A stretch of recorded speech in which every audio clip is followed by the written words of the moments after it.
Hello students and welcome to our YouTube channel mathematical knowledge. आज हम आपको exercise 3.2 का क्वेश्चन नंबर 2 बताएंगे। तो देखिए, क्वेश्चन नंबर 2 बताने से पहले आपको हम जानकारी दे रहे हैं, इसको जानना जरूरी है। देखिए, यहाँ पर हम लिख रहे हैं रैखिक समीकरण युग्म। रैखिक समीकरण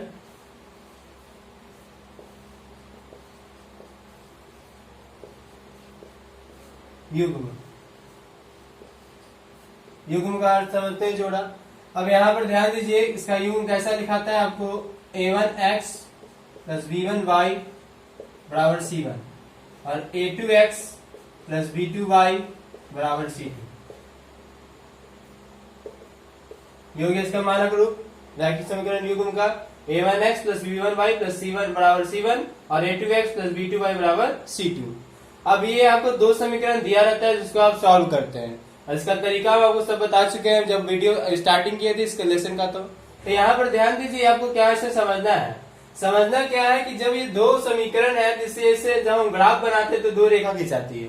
जब हम दो रेखा निरूपित करते हैं ग्राफ में तो उसका दो रेखा का तीन कंडीशन होता है। कंडीशन क्या क्या होता है कि या तो वो प्रतिच्छेद कर जाता है, या तो समपाती हो जाता है, मतलब ओवरलैप एक दूसरे पे ही चढ़ जाएगा, ठीक है ना, और या तो समानांतर हो जाता है। तीनों चीज आप तीनों कंडीशन आपको पढ़ा चुके हैं, क्लियर है ना। जब ये तीनों कंडीशन होता है तो अब जब हम ग्राफ बनाते हैं तब हमको पता चलता है कि ये प्रतिच्छेद कर रहा है, समपाती है, चाहे समानांतर है। लेकिन बिना ग्राफ के भी अगर हम चाहेंगे अगर बताना रहे समीकरण मेरे पास हो और अगर कोई पूछे कि बताइए कि ये समानांतर है, समपाती है या प्रतिच्छेदी है, तो कैसे पता चलेगा। तो उसका एक होता है तरीका, उसको देखिए ध्यान से। उसको तरीका कहते हैं आपको। यहाँ पर हम क्या करेंगे तो a1 a2 b1 b2 c1 c2 से काम करेंगे। इसको कहते हैं तुलना करना। यहाँ पर हम तुलना करेंगे a1 a2 को, b1 b2 को, c1 c2 से। और उसके बाद क्या होगा तो हमको क्लियर हो जाएगा कि प्रतिच्छेदी है, समपाती, समानांतर है। तो कैसे पता चलेगा उसको हम गौर करते हैं। देखिए, पहला, अगर कोई रेखा प्रतिच्छेद होगा, अगर दो समीकरण से अगर वो प्रतिच्छेदी अगर रेखा बनेगा तो कैसे समीकरण होगा उसको देखिए।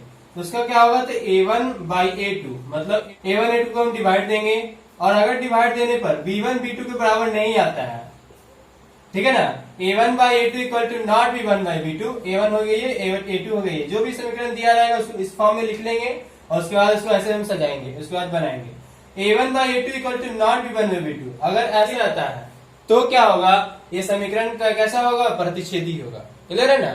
इसका अगर हल पूछा जाए तो इसका कितना हल निकलेगा तो इसको कहते हैं एक हल। जैसा कि आप जानते हैं, चूंकि यह दोनों रेखा कितना बार एक दूसरे को काट रहा है, सिर्फ एक बार, इसलिए इसका हल भी कितना निकला तो एक हल। इसी को अद्वितीय भी कहते हैं। क्या कहते हैं, अद्वितीय।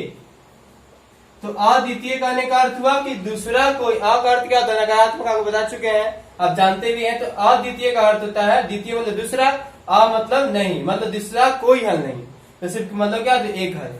जिसका केवल एक हल हो, दूसरा कोई हल नहीं होता, इसको कहते हैं एक हल। और जब एक हल होगा तो रेखा कैसा होगा, प्रतिच्छेदी होगा, ठीक है ना। अब एक और आप देख रहे हैं, तीन समीकरण है, मतलब तीन रेखा है तो तीन तरह का यहाँ पे बनेगा। अब दूसरा कंडीशन क्या होता है कि मानते समपाती है, तो जब ओवरलैप करेगा एक दूसरे पे तो कैसा बनेगा उस पर गौर कीजिए। जब वैसा होगा तो उसका हम तुलना जब करेंगे तो a1 by a2 equal to होगा b1 बाई b2 को, मतलब इतना बटा इतना और इतना बटा इतना, तो क्या होगा, बराबर होगा।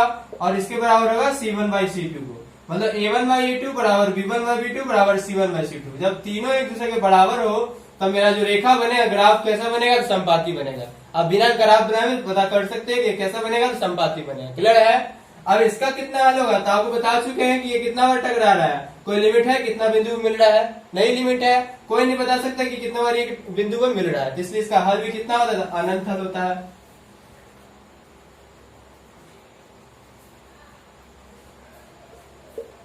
ठीक है ना, इसका हल कितना हो जाएगा तो अनंत हो जाएगा, क्लियर है। और लास्ट आते हैं, एक होता है क्या, समानांतर।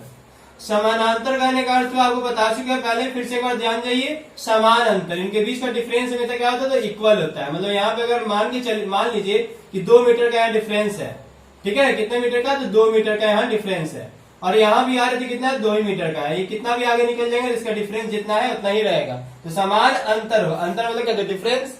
तो जितना अगर समान अंतर पे रहेगा उसको कहते हैं हम समानांतर। तो ये जो अगर समानांतर रेखा होगा तो उसका अगर हम जब इसको सॉल्व करेंगे तो कैसा होना चाहिए, तो इसमें गौर कीजिए। a1 by a2 equal to होगा v1 by v2 equal to not c1 by c2।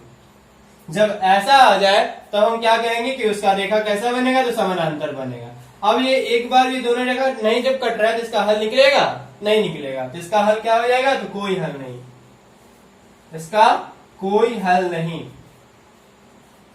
Clear है। आप जब बिना सिर्फ समीकरण से ही उसको सॉल्व करके a1 a2 मतलब तुलना करके आप ज्ञात कर सकते हैं कि उसका हल या क्या मतलब उसका जो ग्राफ बनेगा या प्रतिच्छेदी होगा, संपाती होगा या समानांतर होगा। इससे एक और क्वेश्चन पूछा जाता है कि बताइए समीकरण संगत होगा कि असंगत होगा। तो सिंपल से याद रखिए, अगर हल निकलता है तो संगत है, हल नहीं निकलता तो असंगत है। इसमें एक हल निकल रहा है, इसमें अनंत हल निकल रहा है, तो ये दोनों क्या कहेंगे, तो संगत समीकरण कहलाएगा। और ये क्या है कि कोई हल नहीं, असंगत समीकरण। इसको लिख देते हैं, ये दोनों हो गया कौन, तो संगत समीकरण। और ये कैसा हो गया, तो असंगत। क्लियर है। ये आपको जानना बहुत जरूरी था, हमें एक में करके आपको बता दिए हैं। तो चलिए अब आते हैं अब क्वेश्चन नंबर 2 पे, देखिए क्लियर हो जाएगा। देखिए यहाँ पर आपको दूसरा क्वेश्चन नंबर 2 का हम बता रहे हैं। यहाँ पर दो समीकरण दिया गया है, 5x minus 4y plus 8 equal to 0 और 7x plus 6y minus 9 equal to 0। Question number 2 में बताना क्या, उसको समझते हैं। बोला जा रहा है कि आपको समीकरण दिया गया है a1 a2 b1 b2 c1 c2, जैसे आपको बताया अभी, वैसे आपको तुलना करके आपको यह बताना है कि रेखा इसका बनेगा तो कैसा बनेगा, बिना ग्राफ बनाए हुए, समानांतर होगा, संपाती होगा या प्रतिच्छेदी होगा। तो देखिए a1 a2 से हम तुलना करेंगे और जो हम नियम बताए जिसपे लागू हो जाए वो इसका वैसा रेखा बनेगा।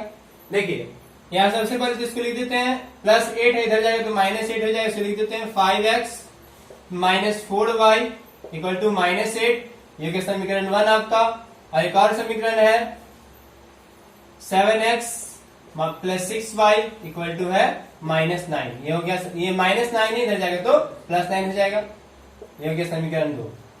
अब आइए इसको हम a1 a2 के फॉर्म में लिखना है, तो यहाँ लिख देते हैं a1x प्लस b1y बराबर c1 और a2x प्लस b2y बराबर c2। अब यहाँ पर देखिए x की जगह पे तो x है, a1 की जगह पे यहाँ क्या दिख रहा है, 5 दिख रहा है, तो a1 इक्वल टू हो गया 5, a2 इक्वल टू कितना हो जाएगा 7। फिर आइए b1 इक्वल टू कितना है -4 और b2 इक्वल टू कितना है, तो 6। फिर क्या है c1 इक्वल टू -8 और c2 इक्वल टू हो गया 9। अब देखिए हम तुलना करेंगे इसका a1 बाई a2 कितना आ रहा है, तो 5/7, b1 बाई b2 -4/6। अगर देखिए कटेगा तो काट लेंगे, देखो 2 के 12 में कटेगा, 2 के 12 में 2 बार, 2 के 12 में 3 बार, तो हो जाएगा -2/3। फिर c1 बाई c2 का तुलना करते हैं, ये हो जाएगा -8/9। अब यहाँ पर देखिए a1 बाई a2 कितना है, 5/7 और b1 बाई b2 कितना है, तो -2/3। तो a1 बाई a2 5/7 और -2/3 क्या बराबर है, बराबर नहीं है। तो बराबर नहीं है, तो सबसे पहले लिख देते हैं a1 by a2 equal to not b1 by b2। Clear है ना। जब a1 बाई a2 बराबर नहीं है b1 बाई b2 को, तो आपको पहले ही c1 में c2 आपको देखना ही नहीं है। a1 by a2 equal to not b1 by b2 जब यहीं पे मिल गया तो हम सीधे पता चला कि कैसा होगा, इसका रेखा इसका ग्राफ कैसा बनेगा, तो प्रतिच्छेदी बनेगा। हम लिख देंगे अतः रेखा प्रतिच्छेद करती है।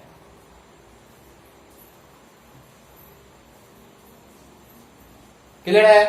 अब आते हैं क्वेश्चन नंबर 2 का 2 में, सब इसी तरह सेम के चलेंगे और देखिएगा हल कैसे निकलता जाएगा।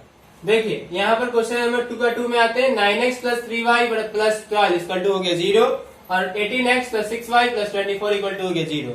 अब यहाँ पर उसको लिख देते हैं, ऐसे लिख सकते हैं हम 9x plus 3y equal to -12 और 18x plus 6y equal to -24। Clear है। ये हो गया समीकरण 1 और ये हो गया समीकरण 2। अब इसको हम लिख देते हैं a1x प्लस b1y बराबर c1 और a2x प्लस b2y बराबर c2। अब यहाँ पर देखिए A1 की जगह पे क्या है 9 दिख रहा है, तो A1 इक्वल टू हो गया 9, B1 इक्वल टू हो जाएगा 3 और C1 इक्वल टू हो गया -12। क्लियर है? फिर उसी तरह A2 हो जाएगा कितना 18, B2 हो जाएगा कितना तो 6 और C2 हो जाएगा -24। अब हम क्या करना है, तुलना करना है इसका। तो तुलना करते हैं, A1 बाई A2 करेंगे कितना आएगा तो 9/18। देखिए कट रहा है, काट लेंगे इसको 1/2, 9 के 12 में 18 दो बार में कटेगा। फिर आते हैं B1 बाई B2, ये है 3/6, 3 से 6 कट जाएगा कितना बार में, दो बार में, तो 1/2 हो गया ये भी। क्लियर है ना? फिर आते हैं C1 बाई C2, यहाँ पर -12/-24, तो माइनस से माइनस खत्म और 12 से 24 खत्म दो बार में, एक जगह 1/2। अब यहाँ पर आप देख रहे हैं कि 1/2 आ गया, A1 बाई A2 बराबर भी, B1 बाई B2 1/2 आया और C1 बाई C2 बराबर भी 1/2 आया। तो कहने का अर्थ हुआ कि यहाँ पर तीनों क्या है तो बराबर आ रहा है।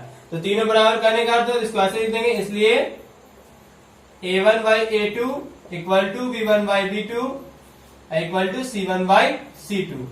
क्लियर है ना? यहाँ पर तीनों समीकरण यहाँ पे तीनों जो अनुपात क्या है तो बराबर है। तो जब बराबर है तो ऐसा किसका होता है, तो ऐसा होता है किसका, संपाती का। तो यहां लिख देंगे अतः रेखा संपाती है। क्लियर है ना? चलिए आते हैं क्वेश्चन नंबर 3 में, 2 का 3। यहाँ पर देखिए 6x minus 3y plus 10 equal to कितना है 0 है, या 2x minus y plus 9 equal to 0। तो यहाँ पर हम क्या करेंगे, इसको पहले लिख लेते हैं, 6x minus 3y equal to हो जाएगा -10 और 2x minus y equal to हो गया -9। समीकरण 1 हो गया, ये हो गया समीकरण 2। अब देखिए इसको हम सॉल्व करते हैं, तो कैसे सॉल्व करेंगे, इसको पहले लिख दे रहे हैं यहाँ पर a1x प्लस b1y बराबर c1, a2x प्लस b2y बराबर c2। यहाँ पे देखिए a1 की जगह पे कितना लिखा हुआ है तो 6 लिखा हुआ, लिख दे रहे हैं a1 equal to 6, b1 equal to हो गया -3 और c1 इक्वल टू हो गया -10। उसी तरह a2 इक्वल टू हो गया 2, b2 इक्वल टू हो गया -y -y है ना, यहाँ पर कुछ नहीं तो 1 है, यहाँ लिखेंगे -1 और c2 इक्वल टू हो जाएगा -9। क्लियर है ना? a1 हो गया 6, a2 हो गया 2, b1 हो गया -3, b2 हो गया -1, c1 हो गया -10 और c2 हो गया -9। अब आते देखिए यहाँ तुलना करेंगे, हम a1 बाई A2 लिखते हैं, ये हो जाएगा 6/2। ये देखिए कट जाएगा, काट लेंगे, 2 के बार में 6 कितना और 3 बार में, जाके 3, उसने इसके नीचे 1 दे दिए, 3/1। अब आते हैं दूसरा b1 बाई B2, तो यहाँ पर है -3 अब बटा -1, तो माइनस माइनस खत्म हो जाएगा 3/1। सिर्फ 3 भी लिख सकते हैं, फिर 3/1 भी लिख सकते हैं, कोई दिक्कत नहीं है।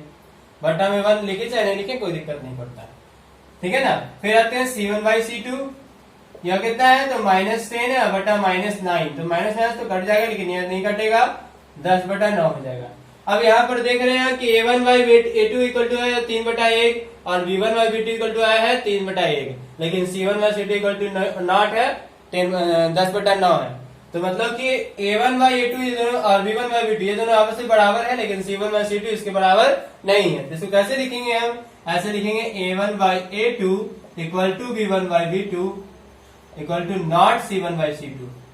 ठीक है ना? ये बराबर है ना, ये तो 10/9 आया, ये 3/1 बराबर था, तो ये बराबर के चिन्ह दिए, यहाँ पर जो है नॉट बराबर। क्लियर है? तब यहाँ पर देख रहे हैं कैसा होता है, a1 by A2 equal to b1 by B2 equal to not c1 by C2। कहने का अर्थ हुआ इसका रेखा कैसा बनेगा, इसका बनेगा समानांतर। यहाँ लिख देंगे अतः समानांतर